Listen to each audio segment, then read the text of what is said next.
তারেক রহমানের ৩১ দফা শীর্ষক আলোচনা। 18 বছর কি হয়েছে? ব্যাংকের টাকা লুটপাট হয়েছে, সন্ত্রাসী হয়েছে, চাঁদাবাজি হয়েছে। যারা এখানে বাড়িঘর করতে গিয়েছে তাদের কাছ থেকে চাঁদা নেওয়া হয়েছে আওয়ামী লীগ নেতা কর্মীদের নেতৃত্বে। আমরা গত 18 বছর প্রায় আমরা একটি স্বাধীন দেশে পরাধীন জাতির মতো ছিলাম। এই দেশের প্রয়োজনে, এই জাতির প্রয়োজনে একজন মেজরের আবির্ভাব হয়েছিল, তার নাম শহীদ প্রেসিডেন্ট জিয়া রহমান। উনি স্বাধীনতার ঘোষণা দিয়ে কি পালিয়ে গিয়েছিলেন? যুদ্ধ করেছেন, 9.5 মাস যুদ্ধ করে এদেশের স্বাধীনতা এনে দিয়েছিলেন।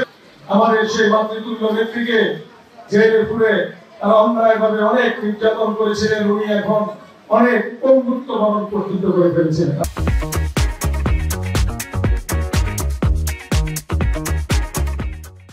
বেগম খালেদা জিয়া উন্নত চিকিৎসার জন্য লন্ডনে গেছেন, সেখান থেকে আরো উন্নত চিকিৎসার প্রয়োজনে ওনাকে আমেরিকাতে যেতে হবে।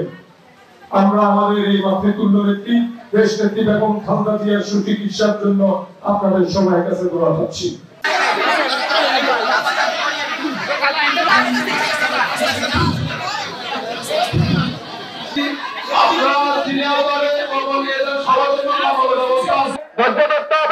আমাদের নেতৃবৃন্দ আছে, আপনাদের জন্য ব্যবস্থা করবে।